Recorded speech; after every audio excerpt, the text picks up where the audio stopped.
My name is Vivienne Hargrove. I am 43 years old. On the morning of March the 7th, I walked into the 18th floor boardroom of Harrow's Strategic Communications in downtown Nashville, Tennessee, and watched my husband's face turn the color of old ash. He was standing at the head of the conference table.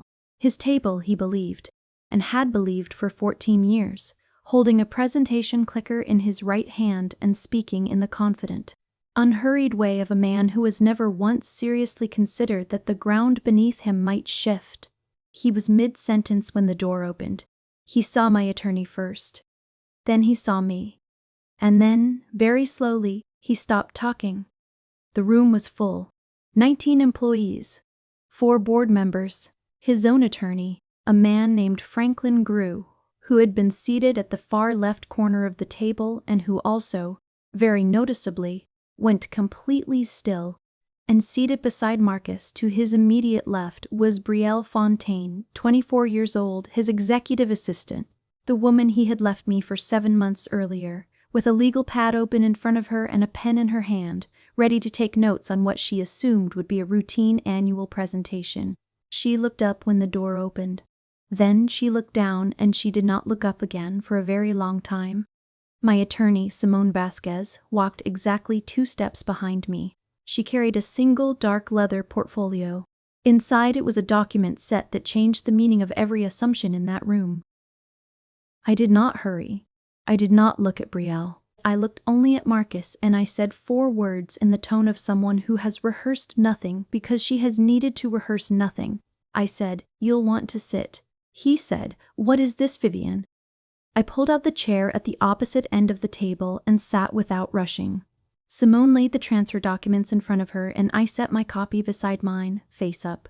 I said, "This is the annual board meeting of Harrow's Strategic Communications, and as of February the 21st, I am its majority shareholder and incoming chair of the board."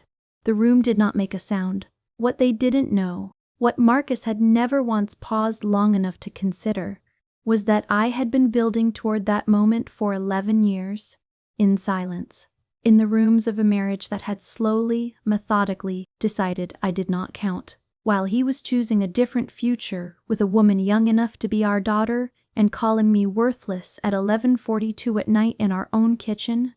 I was already the certified legal owner of everything he believed was exclusively his. This is that story.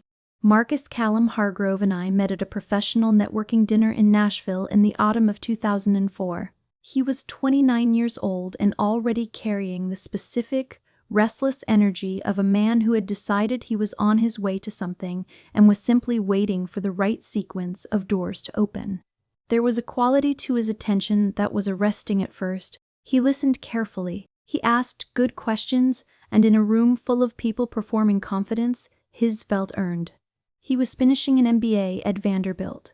I was 3 years into a career as a financial analyst at a mid-size investment advisory firm in the Gulch District, and I had already built a personal investment portfolio that was outperforming most of what I watched my colleagues manage for their clients.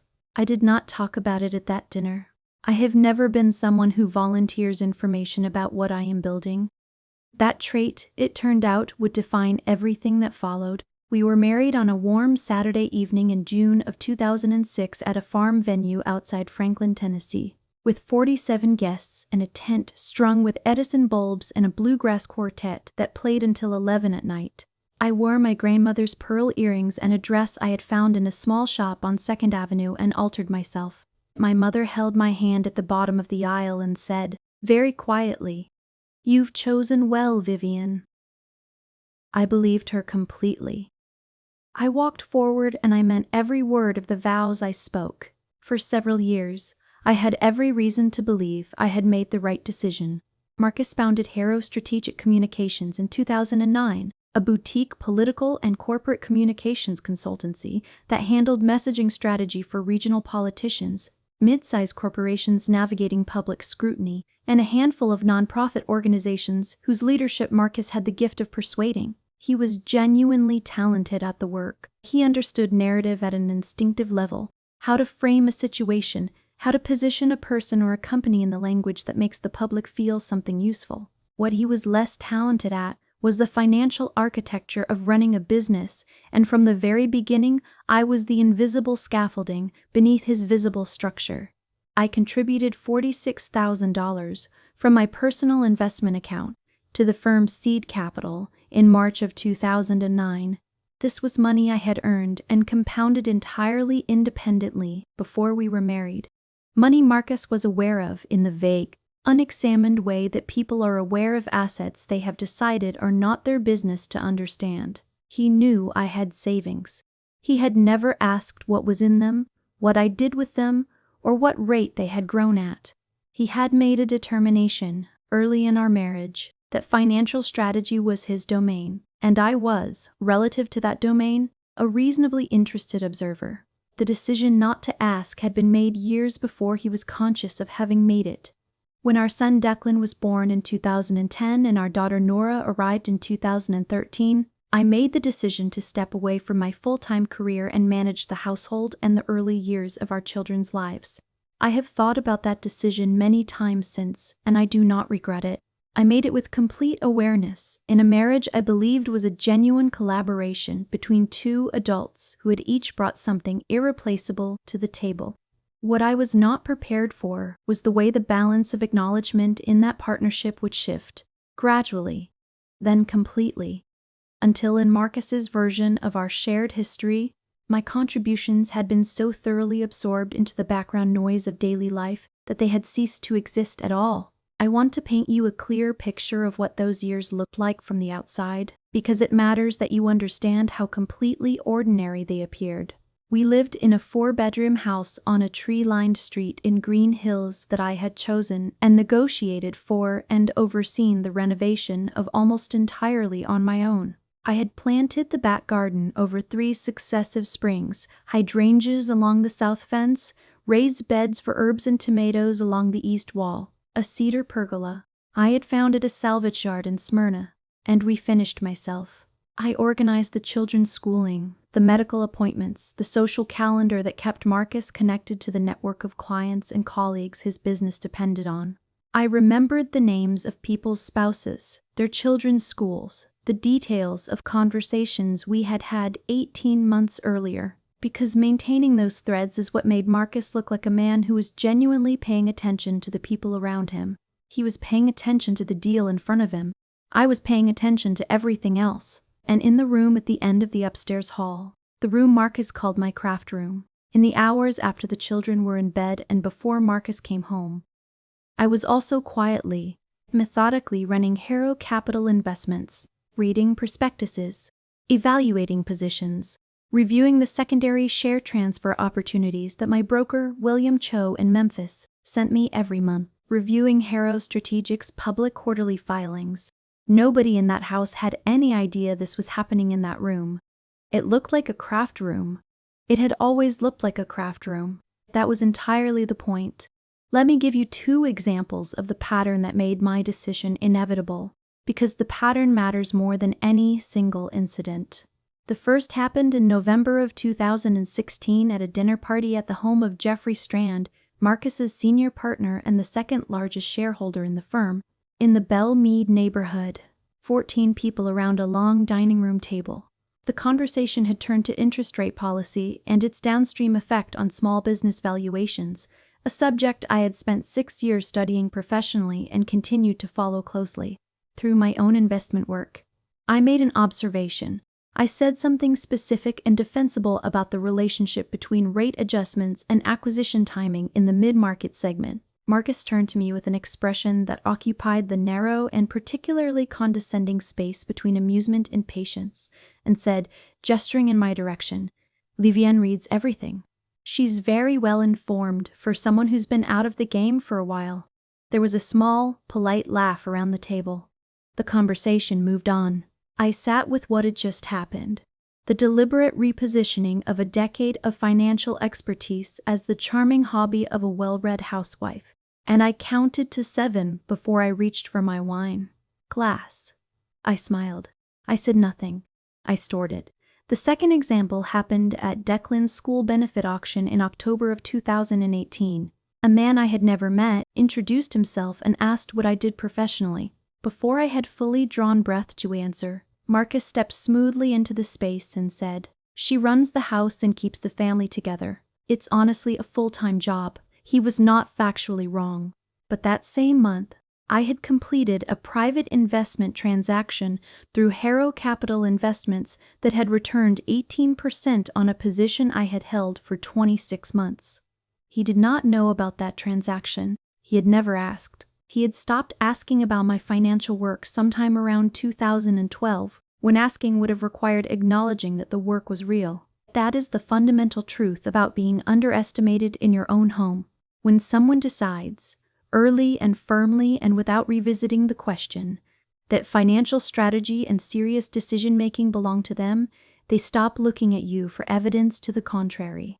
The decision has been made, the category has been assigned, and when someone stops looking, you have all the room in the world to become something they will not be prepared for. Harrow's Strategic Communications grew, over 14 years, from a 2-person operation in a sublet office on Damon Brune Street into a firm employing 43 people across 3 floors of a building on Commerce Street.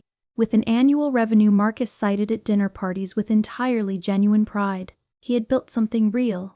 I am clear-eyed about that. He had the relationships, the instinct for messaging, the charisma that keeps clients loyal through uncertainty. What he had never been willing to examine was how much of the firm's financial stability over those 14 years had been sustained by the invisible intervention of a woman he had decided was not particularly relevant to business matters. I had reviewed quarterly reports at his request for years and flagged patterns of overspending he consistently minimized. I had recommended the hire of a CFO in 2016 when the firm's expenditure had begun outpacing its receivables, a recommendation he took and implemented without attribution. I had identified in 2019 a vendor contract costing the firm $62,000 annually beyond its stated scope, and I had drafted the language for the renegotiation. He used my draft, changed nothing substantive, and presented it to Jeffrey as his own analysis. These were not extraordinary contributions. They were simply what I did, because it was what needed doing. The record existed. I had kept it. Brielle Fontaine joined Harrow Strategic Communications in May of 2022 as Marcus's executive assistant. She was 23 years old. I met her for the first time at a firm gathering Marcus held at our house in Green Hills that July. A warm evening, the back garden strung with lights, the kind of gathering that looks effortless because someone spent 4 hours making it so. Brielle was bright, attentive, laughed easily, and had the particular gift of making whoever she was speaking to feel interesting and seen. I am not being dismissive. She was genuinely engaging. What I noticed, at a certain point in the evening, was the way Marcus's posture shifted almost imperceptibly when she was near. Not dramatically. Just the slight recalibration of a man whose sense of himself is being reflected back to him in a way he finds sustaining. I noted it and said nothing. By December of 2022, Marcus had begun arriving home consistently after 10 in the evening. By February of 2023, he had migrated to the guest room. He said it was his back. I said of course that was fine. I did not press. I watched. I want to be precise about the moment I stopped wondering and started knowing. It was a Thursday in April of 2023. Declan had a school concert. He plays trumpet, has played since 5th grade, and he is genuinely gifted. And at 7:53 in the evening, Marcus sent a text saying he was held up with a client and couldn't make it. I attended alone, sat in the 3rd row, filmed the entire performance on my phone. On the way home, I stopped at the Harrow offices on Commerce Street to drop off a set of signed vendor documents Marcus had asked me to deliver. The building was supposed to be dark. His car was on the 2nd level of the garage. Her car was parked directly beside it. I did not go inside. I sat in my own car for exactly 4 minutes and looked at both vehicles. I took a photograph, both cars, the timestamp visible at 9:47 at night, and I drove home. I did not cry when I got home. I made chamomile tea. I sat at the kitchen table in the dark, with just the under cabinet light on, until midnight, and I thought, with great clarity, about what I knew and what I was going to do about it. and I made several very clear decisions before I went to bed. The conversation that ended my marriage happened on a Saturday evening in September of 2023, the 9th specifically. Declan was at a friend's house. Nora was upstairs with her homework. Marcus came home at 6:30 in the evening, earlier than he'd arrived on a Saturday in months, and I knew from the way he placed his keys on the counter, slowly and deliberately rather than his habitual careless toss, that he had made a decision before he walked through the door. I was at the stove. I turned the heat down and turned to face him. He said he wasn't happy. He hadn't been happy in a long time. He said he thought we should separate, that he thought we should file for divorce. He said it in the measured tones of a man who had practiced the words and was proud of how reasonable they sounded. I said, "Is this about Brielle?" He said, "Don't make this about her." I said, "I'm not making it about anything. I'm asking a direct question."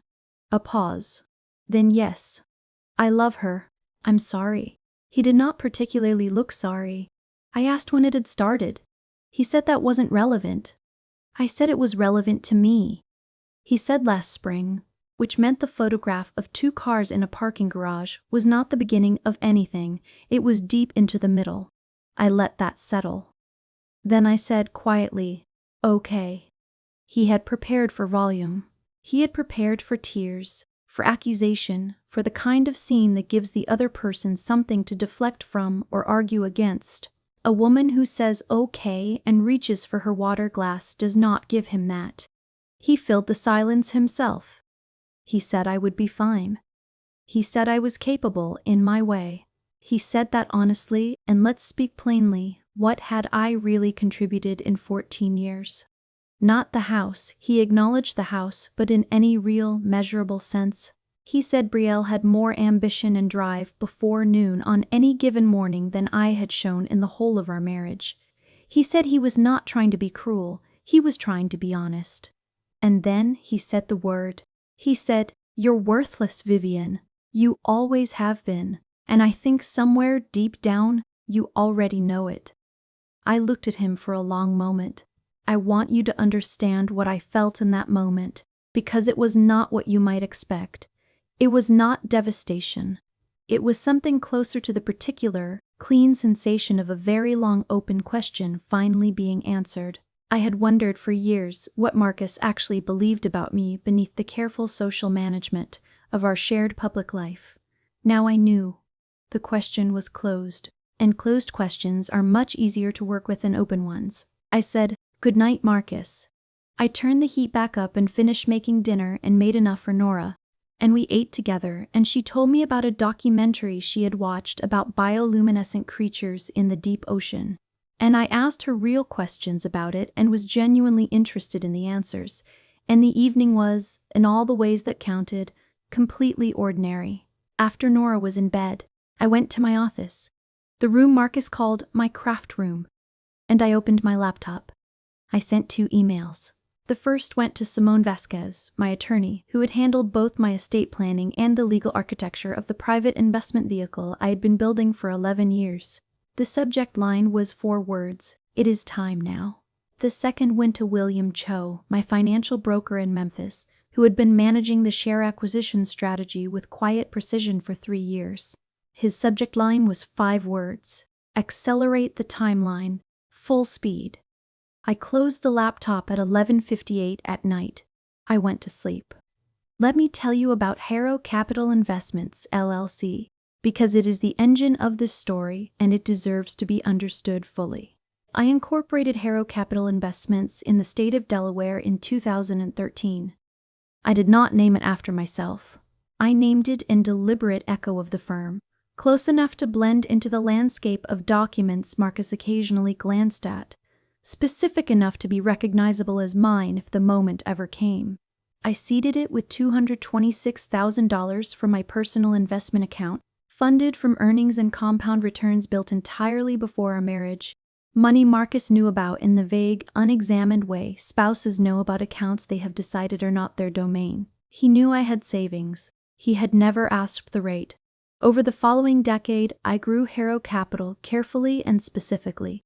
Private equity positions in 3 small regional companies, commercial real estate participation through a REIT I had evaluated thoroughly before entering, and for the final 3 years, a patient and deliberate acquisition of Harrow Strategic Communications shares through secondary market transfers, arranged through intermediaries with no visible connection to me, executed in tranches small enough to avoid surfacing any pattern to Marcus or his advisors. Every transaction was legal, every step was documented. I had never been building a secret. I had been building an asset.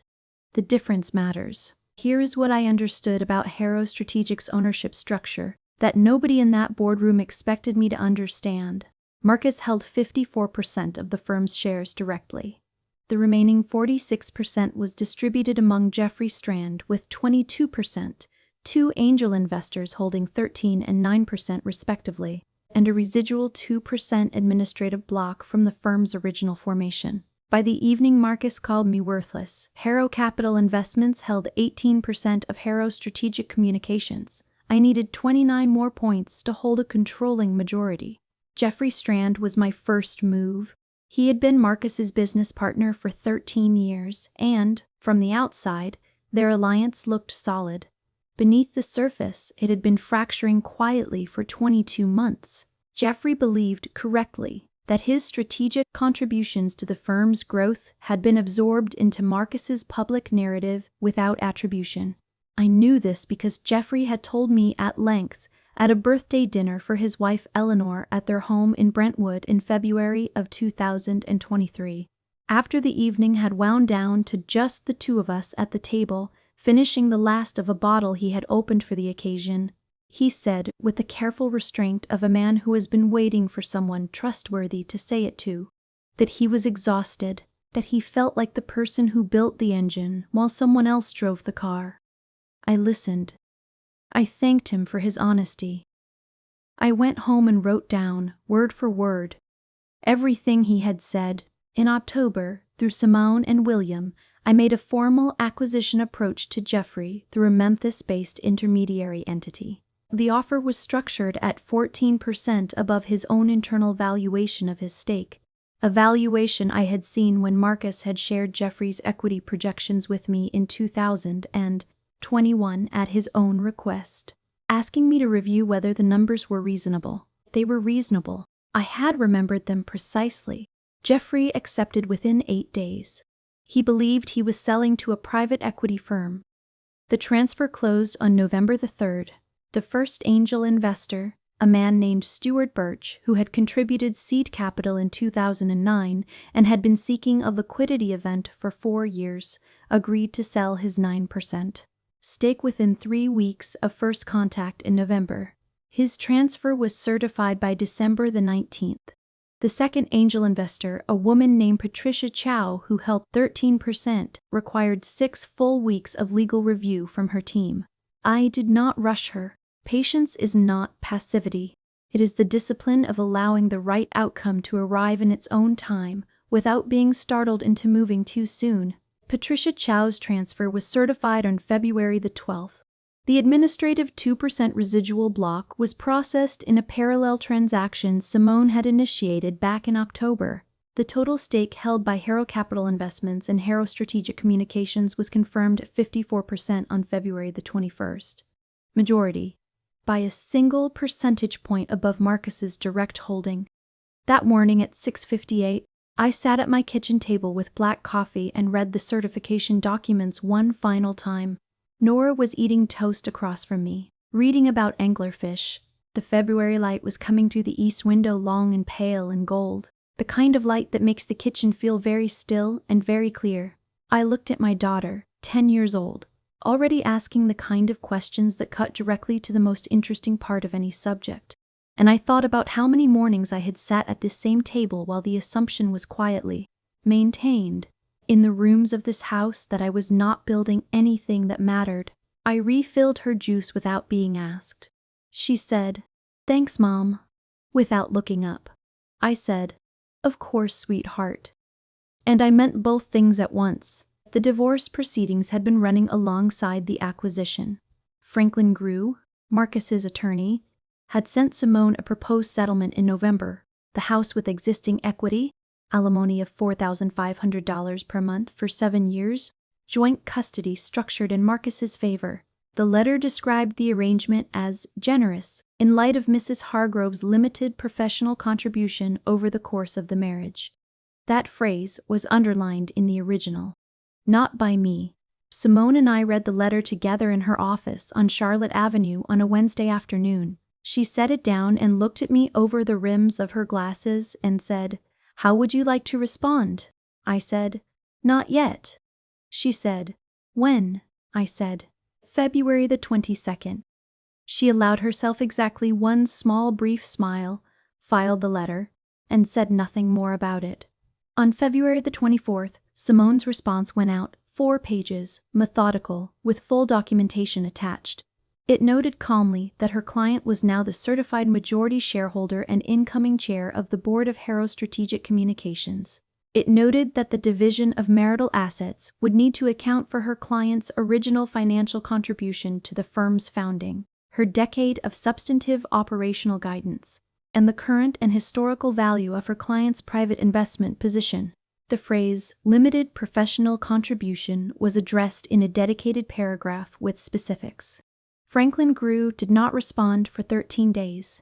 During those 13 days, Marcus sent 7 text messages to my personal phone. I replied to none of them personally. All communications went through Simone.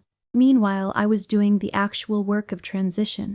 I engaged a retained search firm to identify an interim CEO candidate. I reviewed Harrow Strategic's active client contracts and flagged 3 that were significantly underperforming their original scopes.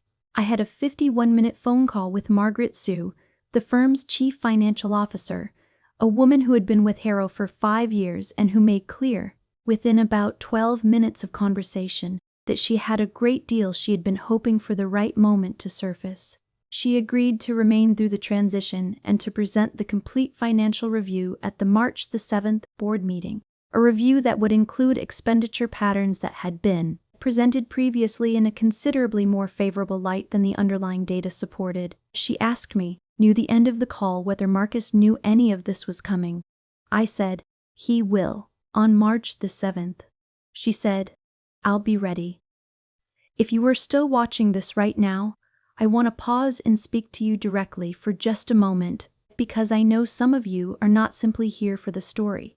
You are here because some version of this is your own life, not necessarily the firm, not necessarily the betrayal in that exact form, but that specific and exhausting experience of being in a room, in a relationship, in a home where someone has already decided what you are worth and decided it too small, and you cannot yet find the path to make them see differently.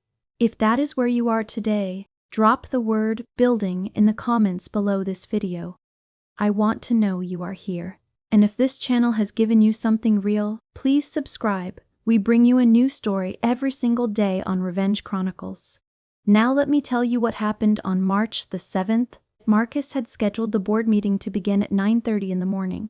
The 18th floor conference room at Harrow Strategic looked out over the Cumberland River, and on that morning it carried the particular, almost physical quality of confidence that a room takes on when everyone inside it believes the person at the front is in command of the situation. Marcus had, in the 7 months since our separation, thrown himself into the firm with visible, almost performance-level energy. He had signed 2 new accounts. He had restructured the senior team. He had the specific momentum of a man who felt he had closed a chapter of his life that had been weighing him down and was now operating, finally, at full speed. He had every reason to feel certain walking into that room. I arrived at 9:20. Simone beside me. I wore a charcoal blazer over a slate blue blouse, dark tailored trousers, and low heels. My hair was down. I had taken care that morning, not out of vanity and not out of performance, but out of the clear and practical understanding that the way you carry yourself into a consequential room is part of what you carry. I was calm. I had slept 8 hours. I had made Nora's breakfast and walked her to the end of the driveway and thought about nothing other than the morning ahead for the last 3 blocks of the drive downtown. The elevator opened onto the 18th floor, and the young man at reception confirmed my name was on the list. It was. Simone had ensured it. and gestured toward the glass-walled conference room with an expression that contained more uncertainty than he probably intended to show. The door opened. The room was exactly as I had expected it, Marcus at the head, the clicker, his presentation loaded behind him. Growth projections, new accounts, the architecture of a year he believed he was running. 19 faces around the table and along the side wall. Franklin grew in his corner, and Brielle, to Marcus's immediate left, legal pad open, pen ready. Marcus was mid-sentence when the door opened. He saw Simone first. He recognized her from legal correspondence, and then his eyes moved to me, and the sentence stopped. What left his face in that moment was not simply surprise.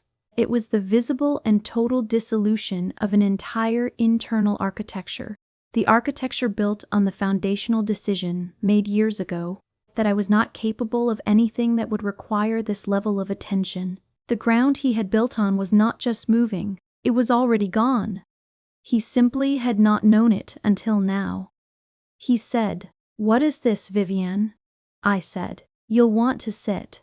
He did not sit. I did. Simone set the transfer documents on the table and I placed my copies beside hers, face up, without hurrying. I said in the completely level tone of someone reading a fact rather than delivering a line. As of February the 21st, Harrow Capital Investments holds 54% of Harrow Strategic Communications, constituting a controlling majority stake. I am the sole managing member of Harrow Capital Investments. This board meeting is being conducted under new ownership. Marcus, your position as Chief Executive Officer is subject to a formal board review over the next 30 days. All certification documentation is in front of you. The room was silent in the specific way rooms go silent when every person in them has simultaneously received information that has no existing category in their experience of the world. Robert Calloway, a board member since year 4, a methodical and decent man I had always quietly respected, said very carefully, "I'm sorry. Could you say that again?" I said, "You heard correctly, Robert. All transfers are legal, certified, and on record." He looked at the documents. He looked at me. He said, "Vivienne, you bought the company." I said, "I did." Marcus sat. He sat heavily and without intention, the way people sit when the body makes the decision before the mind is ready. The clicker was still in his hand. He set it on the table and seemed briefly uncertain of what it was. He looked at Franklin Grew, who gave an almost imperceptible shake of his head. He had been notified that morning at 8:15, had read the documentation. It was exactly what it appeared to be. Brielle had not moved for the first 2 minutes after I walked in. She had been looking at her legal pad with the expression of someone running rapid calculations on the new parameters of a situation. Then she gathered her legal pad, her pen, and her bag, stood quietly, and walked out through the glass door without making eye contact with anyone at the table. The door closed behind her with a soft, unhurried click. Nobody commented on her departure. The room simply absorbed it. Margaret Sue, along the side wall, opened her laptop with a single composed nod in my direction, brief enough that only I caught it. She was ready. She had been ready for 3 weeks. I looked at Robert Calloway. I said, "Robert, I'd like you to take the chair for the formal proceedings." He straightened in his seat, picked up his folder, and said with the measured composure of a man who has decided that functionality is the appropriate response to extraordinary circumstances, "Yes, let's proceed." For the next 2 hours and 37 minutes, we conducted the annual board meeting of Harrow Strategic Communications under its new ownership structure. Margaret presented a complete financial review, 18 months of expenditure patterns, discrepancies in vendor billing, projections that had been presented previously in a significantly more favorable light than the underlying data supported. I asked questions. I presented the interim CEO search framework.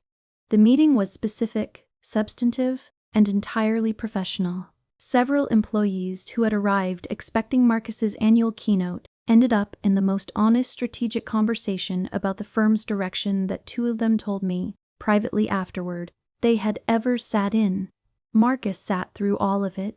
He did not ask questions. He did not leave. He sat at the head of a table that no longer meant what it had meant when the morning began, and he was quiet in the particular way of someone who has run out of the internal language they had been relying on. When the room had nearly emptied, just Robert, Simone, Marcus, and me. Marcus looked at me across the long table. He said quietly, "How long?" I said, 11 years for the investment vehicle, 3 years for the share acquisition. He said, "The $46,000. I said, "Among other things. Among many other things." He said nothing after that. He looked at the surface of the table, and for the first time in a very long time, I believe he was actually seeing what was in front of him clearly. The calls started that afternoon. 6 calls to my personal phone between 1:10 and 4:20. I answered none of them. He called through Franklin, who called Simone, who relayed that Marcus wished to speak as soon as possible. I instructed Simone that all communications related to Harrow Strategic's ownership would go through legal counsel, and that the divorce proceedings were already being managed appropriately. 3 days later, a Tuesday evening, cold, mid-March, Marcus appeared at the front door of the house. I answered the door. He was wearing the blue jacket I had bought for his 50th birthday. He looked, for the first time in my knowledge of him, genuinely uncertain. Not performed uncertainty, actually visibly unsure of where to place himself. He asked if we could talk, just as 2 people who had been married for 18 years. I said yes. I let him in. I chose the living room, not the kitchen, not that table. I sat in the armchair. He sat on the sofa across from me. He said he owed me an apology. He said what he had called me in September was wrong. He said he had been dismissive of me for years, and he was sorry for that too, for the dinner parties, for the assumptions, for not asking questions he should have asked. I said, "I accept your apology." He seemed surprised it came without conditions. He said, "Just like that?" I said, "The apology is yours to give or withhold. What I do with it is mine to decide. I let go of meeting your version of me a long time ago, Marcus. What you said in September didn't wound me the way you expected it to. It answered a question I had been carrying for years. That is different from being wounded," he said. "I genuinely believed you hadn't built anything." I said, "I know. That is the single most interesting part of this whole story." He asked about the divorce, whether I intended to use the Harrow position as leverage for destruction. I told him that Simone and Franklin would handle the specifics, but that I had no interest in ruin. I wanted an honest accounting of what I had contributed across 18 years. Financially, structurally, invisibly. I wanted the house. I wanted our children to have 2 parents who could occupy the same room without either of them being made smaller. That was the whole of it. He left an hour later. I stood at the door and watched his car reverse slowly out of the driveway. And I felt something I had been waiting for without quite knowing how to name it. Not triumph, that word is too loud and too temporary for what this was. Something quieter and more permanent.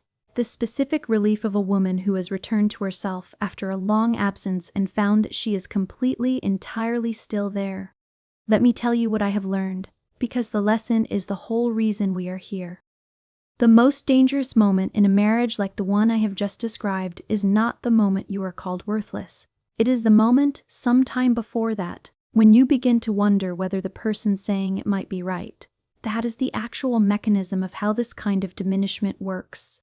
Not one loud cruelty, but 1,000 small ones, each individually deniable, collectively total. And the insidious thing about it is that it happens slowly enough that you can almost not see it happening. One dinner party. One school auction. One night when someone fills your sentence before you finish it, and nobody at the table notices. Not even you. I was not immune to it. There were years. The years when the children were small and the days were long and Marcus came home already, half elsewhere. When I sat in that room at the end of the hall at 11 at night. And I thought, maybe he is right. Maybe this is all. Maybe the thing I am building here is quieter than I think. I did not believe those thoughts entirely. But I heard them. I know what it is to hear them and keep building anyway. What kept me going was not confidence exactly. It was something more stubborn than confidence. It was a simple refusal to allow someone else's limited imagination to define the actual perimeter of my life. Marcus could not see what I was building because he had decided there was nothing to see. That was his decision to make. What I built in the space that decision left me, that was mine. Brielle Fontaine resigned from Harrow Strategic Communications on March the 12th, 5 days after the board meeting. I heard this from Margaret and said very little about it. That is someone else's chapter. The interim CEO search concluded in April. Marcus formally transitioned out of the chief executive role on June the 1st, retaining a minority equity position and an advisory seat, a fair arrangement that I had proposed, because I have no interest in destruction. The divorce was finalized in August. The settlement was an honest accounting, the house, the children's primary residence established here, a structured payment reflecting my historical financial contributions to the firm's founding and 14 years of invisible operational guidance, and a clean and dignified close to a chapter that had run its course. Declan is in his final year of high school and has received acceptances from 2 universities for programs combining music and systems engineering. Nora placed first in a regional science competition in October and called me from the school lobby before she called anyone else. I made her tell me every single detail. I am, at 43, running Harrow Capital Investments as a full-time private equity operation. 4 portfolio companies, a 5th under evaluation. I wake at 5:30 every morning and work for 3 hours before the house is fully awake. And some mornings I look up from my desk and I think about the woman who sat in the same chair for years while someone called the room a craft room. And I want to tell her.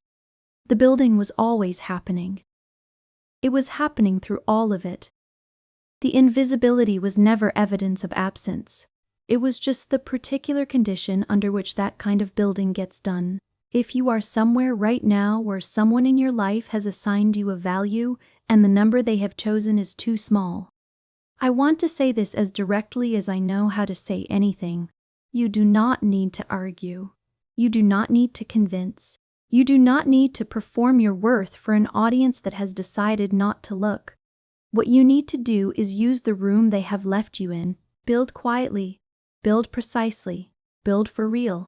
Let the work accumulate in silence until the silence becomes the most powerful thing in any room you walk into. And when the moment comes, walk in the way I did, not with anger, not with a prepared speech, just with the documentation and a chair and the unhurried, absolute calm of a woman who has known the outcome for a long time and is simply, at last, letting everyone else catch up. My question for you today is this. Has there been a moment in your life when you realized that the thing someone dismissed was actually the thing you had built most carefully? Tell me in the comments. I read every single one. Before you go, I want to say something directly to you. You chose to spend an hour with this story, and I want you to know what that means.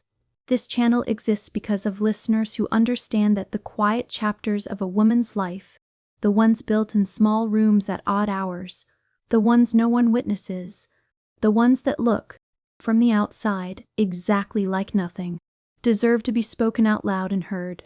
Thank you for being that kind of person. If something here reached a real place inside you today, share it with one person who might need it. And if you want to hear more stories like this one, women who built carefully, who waited with precision, who chose the dignity of silence over the satisfaction of noise, we are here every single day with a new one. Thank you for being part of Revenge Chronicles. We will see you in the next one.